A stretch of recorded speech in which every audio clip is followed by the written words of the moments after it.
اس وقت ہم اسلام آباد کچہری میں ایڈیشنل سیشن جج ظفر اقبال کی عدالت کے باہر موجود ہیں۔ عمران خان، ان کے وکیل بیرسٹر گوہر علی خان اور یہاں پہ آئی ایل ایف کے جو وکلاء ہیں وہ موجود ہیں۔ آج ایڈیشنل سیشن جج ظفر اقبال نے عمران خان کے خلاف جو الیکشن کمیشن کی کمپلینٹ ہے، توشہ خانہ فیصلے کے بعد یہ جو ہے وہ کمپلینٹ یہاں پہ فائل کی گئی تھی، فوجداری کارروائی کی یہ کمپلینٹ ہے۔ عدالت نے یہ کہا کہ 9 جنوری کو عمران خان کو سمن کیا تھا، ذاتی حیثیت میں طلب کیا تھا۔ آج 21 فروری کو بھی وہ پیش نہیں ہوئے۔ ہم پوچھیں گے ان کے جو وکیل ہیں بیرسٹر گوہر علی خان، ایک تو عمران خان جو ہے وہ عدالت یہ کہہ رہی ہے کہ بعد وہ پیش نہیں ہو رہے، دوسری طرف جو عدالت نے یہ کہا کہ آپ جو ان کا M L O medical legal report جو ہے وہ آپ لے کے آئیں، وہ بھی آپ نے پیش نہیں کی۔ عدالت یہ کہہ رہی تھی کہ ہم پمپ سے ان کا میڈیکل معائنہ کروا لیتے ہیں۔ تو کیا کہیں گے، مطلب خان صاحب کیوں نہیں آ رہے؟ دیکھو، خان صاحب ہر کورٹ میں پیش ہوتے رہے، ان کو بھی کہا کہ اس کورٹ میں بھی پیش ہوتے رہے، دوسرے کیسز میں بھی جب آئے خان صاحب کے۔ اب عدالت یہ کہہ رہی کہ جب وہ پیش نہیں ہو رہے تو عدالت اس کے اپنے آرڈر شیٹ کو دیکھ رہی ہے۔ ہم نے کہا کہ جی جب سے یہ آپ کا مسئلہ آپ کے پاس آیا ہے، خان صاحب وہ ڈاکٹر کی ایڈوائس کے مطابق وہ اس میں ہے، بیڈ ریسٹ پر ہے، اس لیے وہ چل پھر نہیں سکتے۔ اب آپ بات رہی ہے جج صاحب نے پوچھا آپ کے پاس اس کا کوئی ثبوت ہے، ہم نے اس کے ساتھ میڈیکل سرٹیفکیٹ لگایا اور میڈیکل سرٹیفکیٹ میں انجریز کا بھی ذکر ہے، اس کے نیچر کا بھی ذکر ہے اور یہ بھی ذکر ہے کہ جی کتنا عرصہ کے لیے مزید ان کو ریسٹ کی ضرورت ہے۔ وہ جج صاحب نے دیکھ لیا، اس کو مارک بھی کیا، اپنے پاس رکھ لیا۔ آپ نے 27 کی ڈیٹ رکھی ہے، انشاءاللہ تعالیٰ وی ول پروسیڈ۔ میں نے البتہ اس میں جو آپ نے اندر بھی جو بات کی کورٹ کے سامنے، اس میں ناظرین میں آپ کو بتا دوں کہ عمران خان جو ہے ان کی استثناء کی جو درخواست تھی وہ منظور کر لی گئی ہے۔ 28 فروری کی آئندہ تاریخ ہے اور عدالت نے یہ کہا ہے کہ آئندہ اس سے آگے ڈیلے نہیں ہوگا۔ تو بیرسٹر گوہر علی خان، ان کی جانب سے ایک نئی جو چیز سامنے آئی وہ یہ ہے کہ اس عدالت کا دائرہ اختیار نہیں ہے، وہ کیا ہے؟ کیا میں نے عدالت سے یہ ضرور ذکر کیا کہ نیکسٹ تاریخ پہ آپ نے جو بھی پروسیڈنگ کرنی ہے وہ سبجیکٹ اور اپلیکیشن ہوگی، کیونکہ ہمارا یہ کہنا ہے، ہماری یہ سبمیشنز ہے کہ اس عدالت کے پاس جورسڈکشن نہیں ہے۔ جو بھی ایم این اے ہیں وہ جہاں سے بھی الیکٹ ہو کے آتا ہے، الیکشن کمیشن اگر اس کے خلاف کوئی بھی کارروائی کرتا ہے کرمنل، وہ اس متعلقہ سیشن جج کے پاس جاتا ہے جس ضلع سے وہ ایم این اے منتخب ہو کے آتا ہو۔ اور یہ پہلے بھی طریقہ ایسا ہی رہا ہے، جو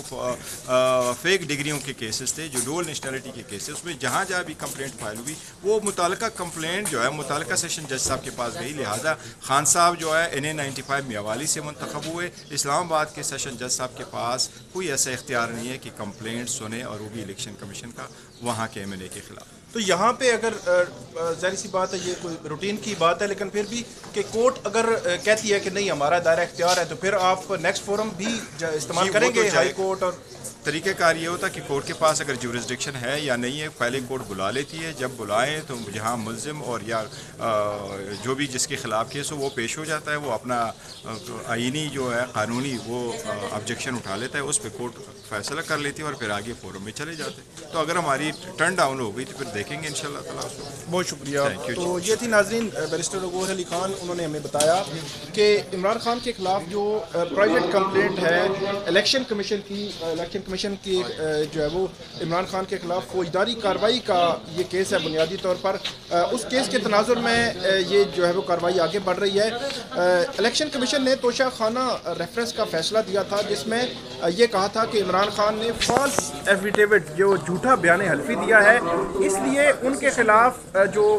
کرمنل کارروائی ہے، فوجداری کارروائی ہے وہ کی جائے۔ اور جو کارروائی عمران خان کے خلاف یہاں پہ آگے بڑھ رہی ہے، اس میں جو میکسیمم مطلب زیادہ سے زیادہ جو اس میں سزا ہے وہ 3 سال قید کی اور جرمانے کی سزا ہے۔ اور اگر فرض کریں یہ کیس جو ہے وہ ڈیسائیڈ ہو جاتا ہے اور اس میں سزا جو ہے وہ ہو جاتی ہے تو اس صورت میں عمران خان 5 سال کے لیے نااہل بھی ہو سکتے ہیں۔ لیکن یہ چیزیں جو ہے وہ بہت قبل از وقت ہیں۔ آج کی جو سماعت کی کارروائی مختصراً میں آپ کو بتا دیتا ہوں کہ آج جو ایڈیشنل سیشن جج ظفر اقبال کی عدالت میں جیسے ہی آج جو ہے وہ سماعت شروع ہوئی تو شروع میں ہی عدالت کی جانب سے یہ پوچھا گیا کہ عمران خان، ان کی حاضری کے حوالے سے پوچھا گیا تو جو وکلا تھے بیرسٹر گوہر علی خان اور دیگر، انہوں نے کہا کہ عمران خان کی جانب سے میڈیکل رپورٹ اور جو استثناء کی درخواست ہے وہ ہم نے جمع کروائی ہے۔ تو عدالت نے حیرانی کا اظہار کیا اور یہ کہا کہ آپ اس پر جو رپورٹ ہے، خاص طور پر ایم ایل او کی انہوں نے بات کی تھی کہ وہ، اور اس کے علاوہ انہوں نے کہا کہ انجریز کی نوعیت کیا ہے، ہم پمس کے ڈاکٹرز سے بھی معائنہ کروا لیتے ہیں کہ عمران خان کی جو انجریز ہیں ان کی نوعیت کیا ہے، اور اس کے بعد جو ہے وہ اس معاملے میں دیکھ لیں گے. اور بار بار عدالت یہی کہہ رہی تھی کہ 9 جنوری کو سمن کیا تھا، آج 21 فروری ہے، اور یہ 2-3 پیشیوں کی مار ہے یہ کیس پورا جو ہے وہ. اور اس کے علاوہ جو الیکشن کمیشن کے وکیل تھے بیرسٹر سعد، ان کی جانب سے بھی اس کی مخالفت کی گئی. عمران خان کی شروع میں مخالفت کی گئی استثناء کی درخواست منظور کرنے کی، اور ان کی جانب سے بھی یہ استدعا کی گئی کہ اس میں جو میڈیکل بورڈ ہے وہ کانسٹیٹیوٹ کیا جائے، اور اس کے بعد میڈیکل بورڈ بنا کر عدالت جو ہے وہ اس کا فیصلہ، اس کی رپورٹ جو ہے دیکھ کر فردر جو ہے وہ اس کو دیکھے. لیکن اس کے بعد جب عدالت کی جانب سے یہ پوچھا جا رہا تھا، اور جو بیرسٹر گور نے کہا کہ گزشتہ روز بھی عمران خان جو ہے وہ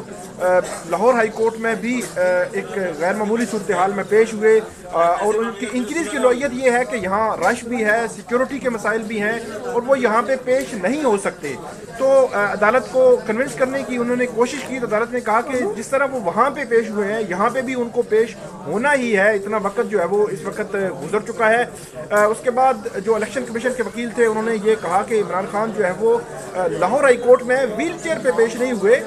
بلکہ وہ وہاں پہ چل کے جو ہے وہ عدالت کے سامنے جو ہے وہ پیش ہوئے. اور انہوں نے بنیادی طور پر وہ پوائنٹ یہی ریز کرنا چاہ رہے تھے عدالت کے سامنے کہ عمران خان جو ہے وہ یہاں پہ بھی پیش ہو سکتے ہیں اگر لاہور ہائی کورٹ میں پیش ہو سکتے ہیں. لیکن عدالت جو ہے وہ اس پہ فردر ہو سکتا ہے کوئی ایسا آرڈر کرتی، لیکن الیکشن کمیشن کے وکیل نے پھر جو عمران خان کے استثناء کی درخواست تھی اس پر یہ کہا کہ میں ایک شرط کی صورت میں جو ہے وہ عمران خان کے اس استثناء کی درخواست کی مخالفت نہیں کرتا کہ اگر عدالت جو ہے وہ ان کی جو نقول ہیں، اس کیس کی نقول ہیں، دستاویزات ہیں، وہ اگر عدالت جو ہے وہ ان کو آج ہی فراہم کر دے، اور جو ان کے آئندہ تاریخ ہے اس پر فرد جرم عائد کرنے کی تاریخ جو ہے وہ مقرر کر دے، پھر جو ہے وہ میں استثناء کی درخواست کی مخالفت نہیں کروں گا. اس پر یہ پھر طے ہوا کہ اگرچہ عمران خان کے وکلا کی جانب سے یہ کہا گیا کہ 28 فروری کو ان کے ایکس رے ہونے ہیں، جو زخم ہیں، انجریز ہیں، ان کے ایکس رے ہونے ہیں، کیونکہ لاہور ہائی کورٹ میں بھی انہوں نے کل یہ بتایا تھا. کل اسلام آباد ہائی کورٹ میں بھی ان کی میڈیکل رپورٹ آنی ہے، بینکنگ کورٹ میں بھی ان کا کیس ہے. یہاں پہ بہت سارے کیسز ہیں اسلام آباد میں جن میں عمران خان کی جو ان پرسن حاضری کے حوالے سے عدالتوں نے آرڈرز دے رکھے ہیں. تو یہ بتایا گیا عدالت کی جانب سے کہ 28 فروری کو ان کے ایکس رے ہونے ہیں، لیکن عدالت نے کہا کہ کیونکہ جو یہ قانونی طور پر 7 دن کا وقت ہی ہوتا ہے تو میں 7 دن کا ہی وقت دوں گا نقول تقسیم ہونے کے بعد جو فرد جرم عائد ہونے کے لیے. تو 28 فروری کی یہ تاریخ رکھی گئی ہے. اب دیکھتے ہیں کہ ایک طرف عمران خان کے وکیل جو ہے وہ 28 فروری کو کہہ رہے تھے کہ ہم نے ایکس رے کروانے ہیں، اس کی رپورٹ آئے گی، اس کو دیکھ کر ہم پیش ہوں گے، لیکن 28 فروری کو بظاہر مجھے نہیں لگتا کہ وہ پیش ہوں گے. لیکن دوسری طرف اس کورٹ کا دائرہ اختیار ہے یا نہیں ہے، اس سے متعلق بھی ایک نئی درخواست جو ہے وہ دائر کرنے کا فیصلہ کیا ہے عمران خان کے وکلا نے. اب 28 فروری کو دیکھتے ہیں کہ اس کیس میں فردر کیا ہوتا ہے. بہت شکریہ.